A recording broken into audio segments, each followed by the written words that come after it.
No guides, no rules, and no promise you'll survive your first night. This is Minecraft at its most ruthless, pure anarchy. Basic diamonds, those glittering symbols of wealth on other servers, are often just a common building block here. Your survival, your very presence on these unforgiving servers hinges on your access to these precious, powerful resources. They are the ultimate currency of survival.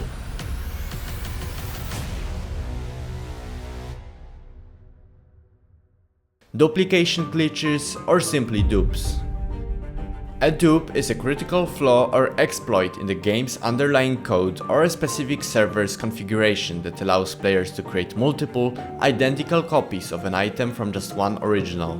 When a dupe is discovered and, more importantly, widely used, it triggers an immediate economic catastrophe, causing the market value of even the most powerful and sought-after items to plummet into worthlessness. Back in November 2016, on the infamous 2B2T, someone triggered what's etched into the server history as the 1111 dupe. Overnight, every single trade channel, from the public spam field chats to the exclusive, supposedly legit Discord servers, exploded with desperate offers filled with endless stacks of glistening gapples and chests overflowing with end crystals. The server admins, facing new chaos and the literal breakdown of their world's economy, had no choice but to attempt a drastic, desperate measure: a soft reset in August 2023.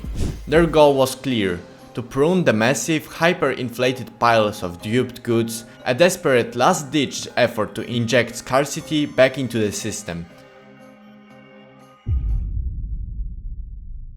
Through organized protests, active rebellion within the game, and a clear, resounding message, they demanded the rollback of the reset. And astonishingly, the admins complied. This event was clear proof that even in an anarchy server, the laws of supply and demand still control everything. But that's just the start of how wild these economies get. On 2B2T, players aren't just trading resources, they are trading digital antiques, unique pieces of the server's long, chaotic, and often bloody history. You'll find players seeking out server-era map art from as far back as 2012, intricate pixel masterpieces that tell silent stories of forgotten bases, legendary battles, or even just bizarre inside jokes, each one carrying the history of its age and creators. There are player heads, obtained from exploits patched years ago, and then there are signed books, written by some of the server's most notorious players, their chilling manifestos. Discovering a command block or a piece of bedrock, items that were once part of the game's world but removed from player inventories, is like hitting virtual gold. On this server, these stories are everything. Now slide over to 6B60, a no-Q anarchy server launched in January 2022. From its inception, 6B60 consciously set itself apart, explicitly diverging from 2B2T's often brutal queues and its constant exhausting struggle against duping. Here, the desperate desire for powerful gear is just as intense, but the scene plays out dramatically different. Duping isn't just allowed, it's practically encouraged. Unlike 2B2T's dupe discoveries that spark server-wide panic, 6B60 openly features scheduled dupe events. Players gather en masse to collectively flood the market with stacks upon stacks of items. It's a server that has deliberately chosen to embrace the very thing 2B2T often struggles against, offering a distinct, less gate-kept flavor of anarchy. Before diving deeper into the nuances of trading, let's truly grasp how the economy works on these servers, where every single item carries weight, but that weight is dramatically, philosophically different.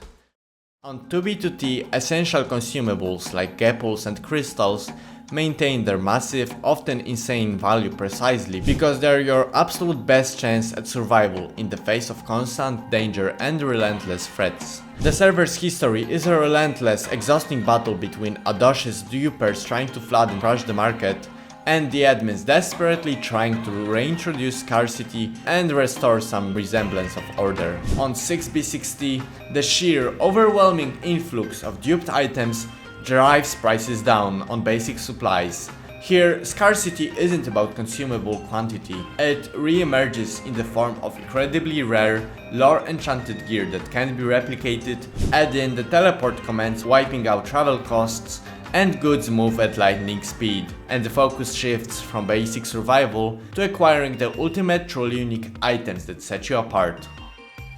But trading on these servers is never simple. It's a literal drama. On 2b2t, the trading scene is a sprawling, dangerous and often treacherous web. Cautious carriers risk everything, hauling precious loot across the dangerous, unforgiving landscape to hidden chests near spawn, trusting only a select few.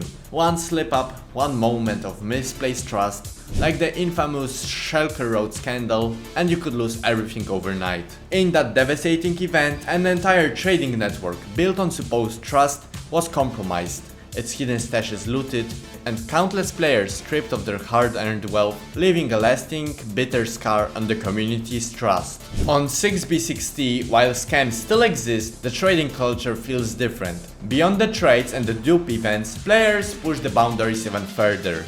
Location hacks like 2b2t's infamous NoCom fundamentally changed the game.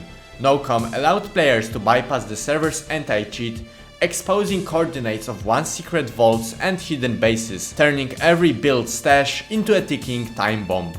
On 6b60, even officially sanctioned dupes can be used strategically, transforming into tools of economic warfare. Have you ever seen someone flood the rival's base with hundreds of chests full of free gapples just to crash their shop, utterly devaluing their stock and destroying their perceived wealth?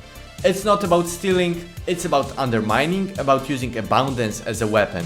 It's all part of the game. Damn, that sounds exactly like capitalism. In these worlds where chaos is king and rules are non-existent, trust is arguably the rarest and most valuable currency of all. But without at least a shred of trust, even anarchy can truly survive. It's what keeps these bizarre back alley markets alive. Or maybe they just hate communism.